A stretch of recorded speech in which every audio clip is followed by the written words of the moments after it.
let's ring up the curtain on our new series, which is called Outnumbered. Imagine standing in the street and seeing all these soldiers coming toward you. And if you were the enemy, you would feel rather outnumbered. I don't think too many of us have been in a situation like that, but we all have situations where we feel we're outnumbered. It might be problems or difficulties or misunderstandings, complications, snags, arguments, troubles, disappointments, dilemmas, predicaments, and crises. Or it might be something else. And you might say, well, I can take care of this one, or I can take care of that one. But when they all come pressing against me, I feel outnumbered. We're going to be talking about that in this series. If you feel outnumbered, you need to hear this. So today is part one, Seeing the Unseen. And I'm going to tell you a little story, which is in the Bible. You probably have read it or you've heard it at one point or another, but it's a very telling story, and it's something I really think will help us. But before we do that, I have to set up the story to give you some little background and remind you of things that you know already. Well, we all know that Superman can see through walls, in addition to be faster than a speeding bullet and able to jump over tall buildings at a single bound, etc. And when we were kids, Superman was our big hero. I think the kids have other heroes now. But anyway, this is the one that I remember. But you know, even though we enjoyed Superman, we knew that he was fiction. Superman was fiction. We knew that. But now, what we're going to talk about today is not fiction, it's reality. So, first, let's just talk about some things we can't see. Here are two technicians. One on the left is operating the CT scan, and the one on the right is operating an X ray machine. So, if the man on the left was me, this technician would be saying, we're trying to look at your liver to make sure that your cancer from your eye has not gone into your liver. And I'll say, oh, can you see that? And she'll say, no, of course I can't see anything. I have to use this machine to help me.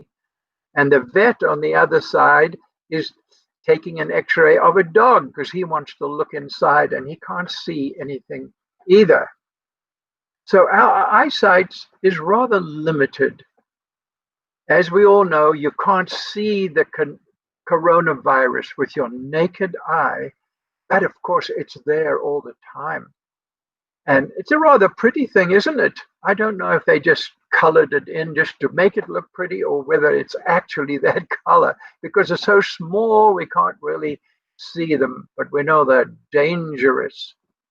And they tell us that those lavender colored little ice cream cones, you might call them, sticking out, have little fatty tissue on the ends.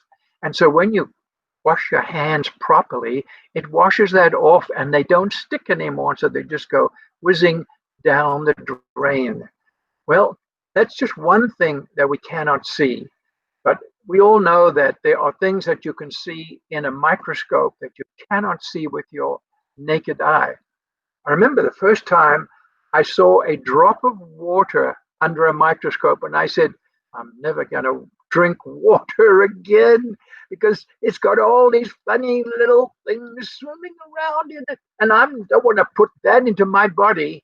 Well, now they tell us we have billions of these things in our gut and we need to keep them healthy. Well, there's the Hubble telescope. You've all heard of it. And it can see further and further and further away. And it's interesting because it has discovered that our universe is expanding. You know, the scientists told us that everything started with a big bang, started with a little egg-shaped thing, and it's just expanded out. Well, if that was the case, eventually everything would start imploding on itself. But this telescope had discovered that the universe is expanding at an increasing rate of speed. And so the scientists are very puzzled about their scientific things that they think are true, and then they're discovering are not quite that true. And did you know that they're going to be putting up an even bigger, better telescope one of these days? Well, there's a lot of things we can't see. And then there's the electromagnetic spectrum. You see these waves here, they start very long and they get shorter and shorter and shorter as we move from left to right. And on the left, we have radio waves, and then we have microwaves, infrared. Then in the middle, there's the visible spectrum. And then we have shorter waves, ultraviolet, X-ray, gamma ray. And I'm sure there's quite a number on either end that we don't even know about because we can't see them and somebody hasn't devised a way of seeing them. But with all of this, all we can see is this little slot in the middle.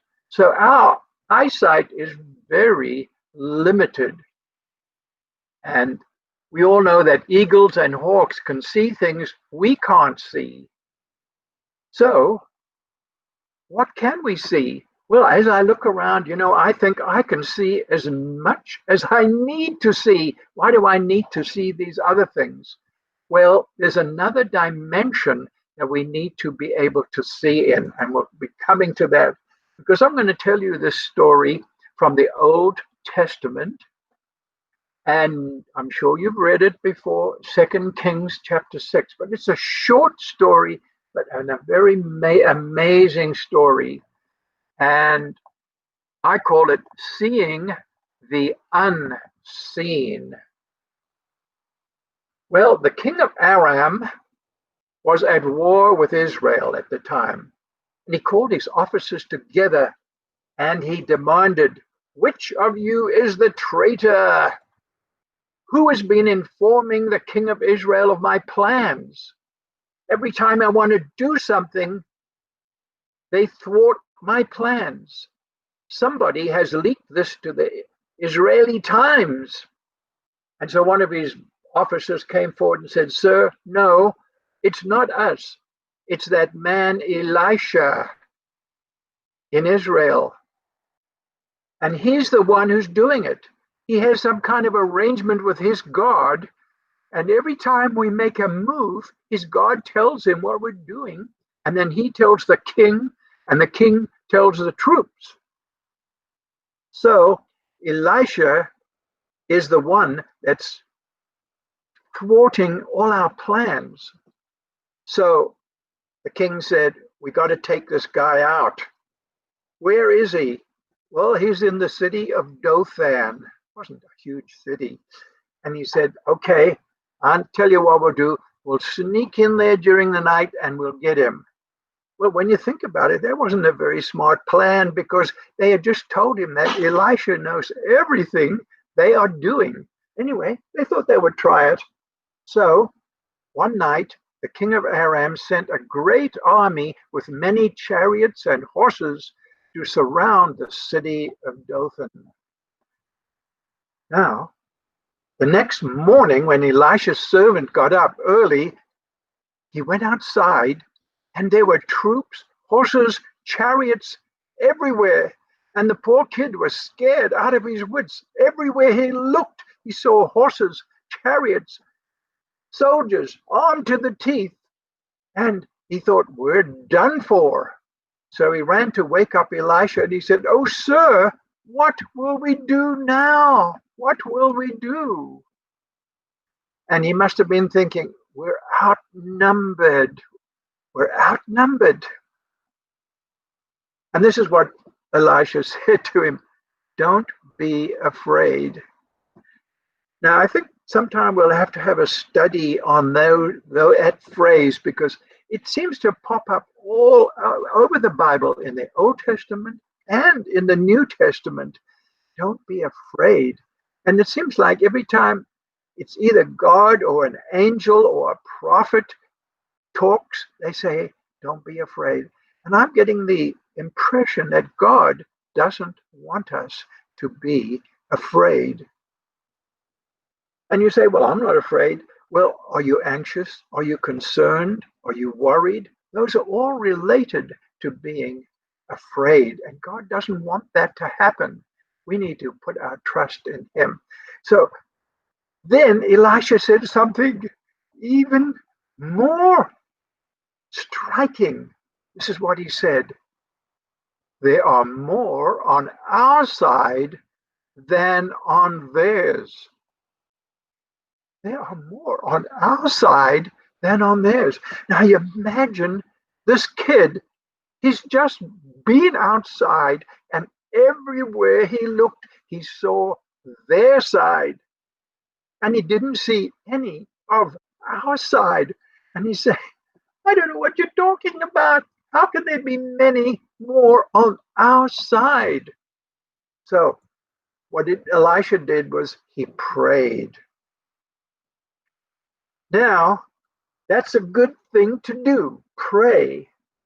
But you know, he wasn't praying for himself, Lord, protect me. He wasn't praying for the city, Lord, protect the city. He was praying for his servant. And this is what he prayed. Oh Lord, open his eyes and let him see. What a prayer. That's a prayer we need to pray too. Open my eyes that I may see, Lord, things that I cannot see normally. So that's what he prayed. And then the scripture tells us that the Lord opened the young man's eyes, and when he looked up, he saw that the hillside around Elisha was filled with horses and chariots of fire. And he might have thought, you know, that will make a great title for a movie one day. No, I don't think he did. He saw these chariots of fire. And guess what? They were all there all the time. He just didn't see them with his naked eye. And also, they're on our side. And so what Elisha said was, there are more on our side than on theirs. What a thing to remember next time you feel overwhelmed. Well, you know, let's just remind us again of the things that we cannot see with our naked eye. We can't see our insides. We can't see microbes and germs. We can't see far-flung galaxies. We can't see tomorrow. How'd you like to see tomorrow? We can't see yesterday. Well, some of us can see yesterday better than others, but you ask me what I had for supper last night, I'd have to think. We can't see invisible things. Well, I just use one example, carbon monoxide. It's invisible, it's tasteless, it's odorless. In other words, you can't see it, you can't taste it, and you can't smell it, and it will kill you. So that's why we have a little gadget on the wall in our house that is sniffing the air all the time. And when it sniffs carbon monoxide, it turns on the alarm. A lot of things that we can't see and that could be dangerous to us. We can't see black holes. The astronomers are really fascinated by these black holes, but haven't been able to see them. I can't see your thoughts. You can't see mine. You're probably thinking, I'm glad he can't see my thoughts. And I'm thinking, I'm glad you can't see my thoughts. So that's one thing that we probably don't want to see. And I can't see around the corner. I wish I could when I go on the Ortega Highway, all those twists into, I wish I could see around the next corner, but I'm limited. And then as we saw earlier, we can't see 80% of the electromagnetic spectrum. So in other words, we have very limited eyesight. But just because we can't see them, it doesn't mean that they are not there. They are still there. And so is God. He's there all the time, even though we can't see him. And professors in university or lecturers or high school teachers will often tell their students in the science class, God is not real because we cannot see him, we cannot touch him, we cannot talk to him, but we know he's there. So we need faith. We need faith to see with our spiritual eyes. Or as Dennis would say to us, we need to put on some different glasses. In Hebrews 11, it tells us, faith shows the reality of what we hope for. It is the evidence of things we cannot see.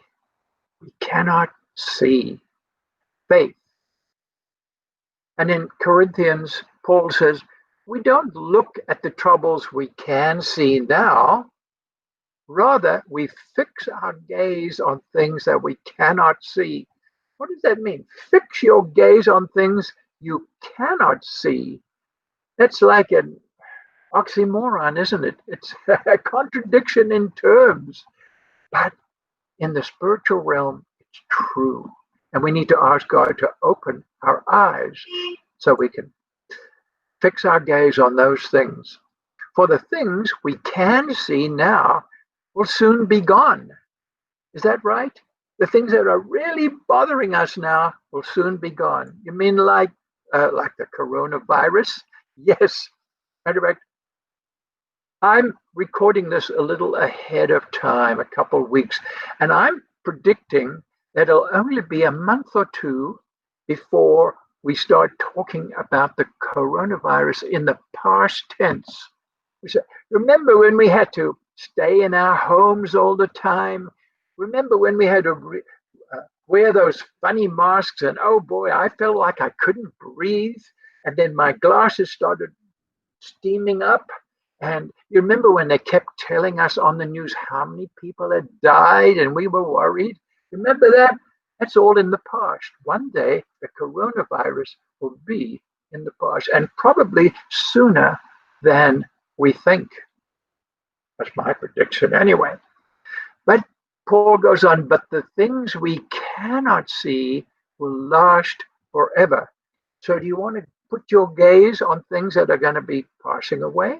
Or do you want to put your gaze on things that are going to last forever? Okay.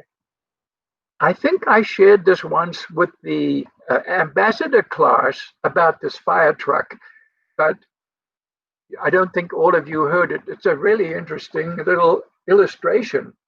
Now, there's an astronomer who discovered what he called planet number 9.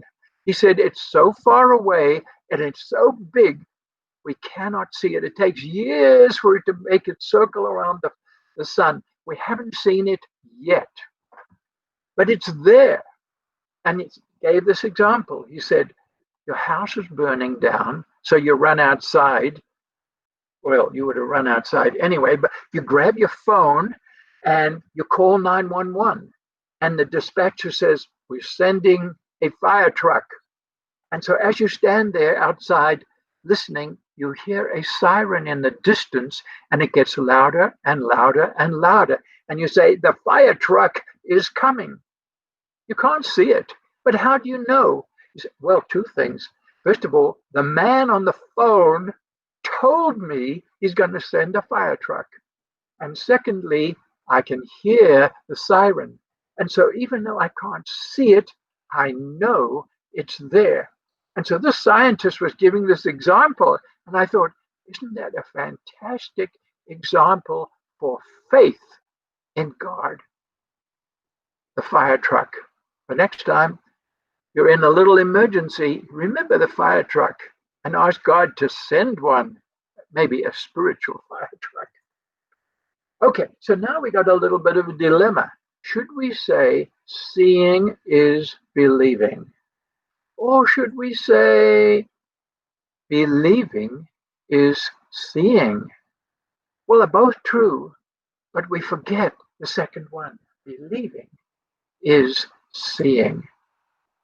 And I was thinking about my job at GRN. By the way, GRN stands for Global Recordings Network.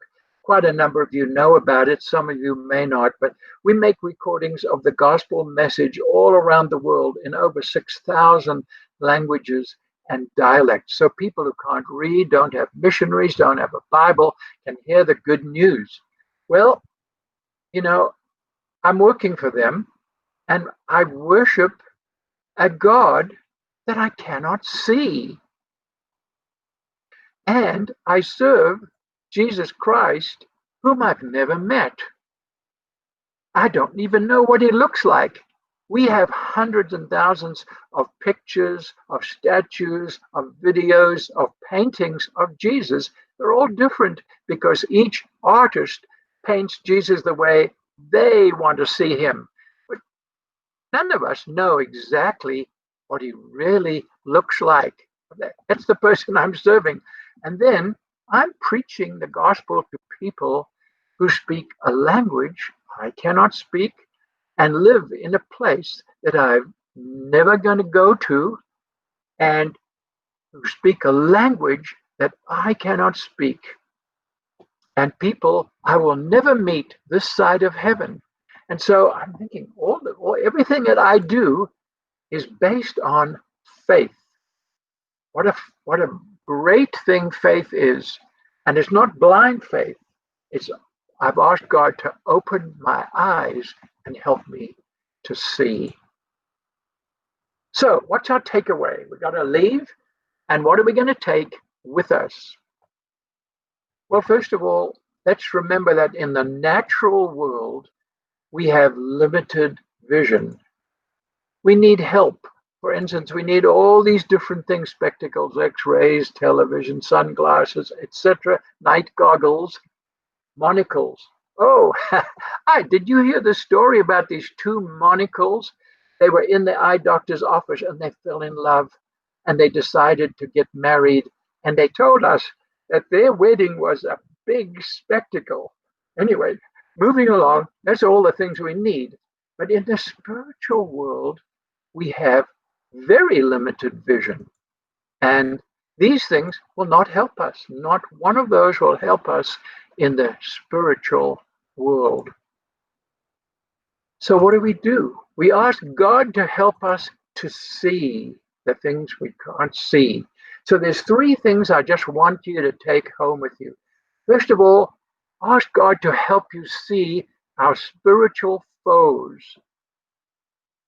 Now, the Apostle Paul says we don't wrestle against flesh or blood, but we wrestle against spiritual foes. We'll talk more about that next week.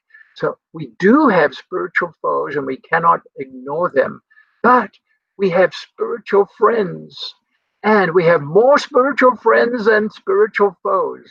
We outnumber them. They are more on our side than on theirs. Remember that next time you have a problem.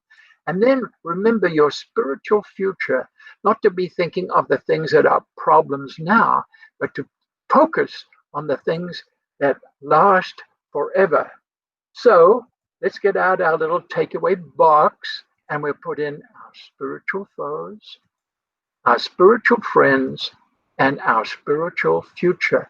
And take this with you. And then during the week, when you're hungry, open the little box and chew on some of these facts and remind yourself of what the Word of God tells us we should be doing. So let's put them right away in here. And I want you to have a great week, and may God bless you.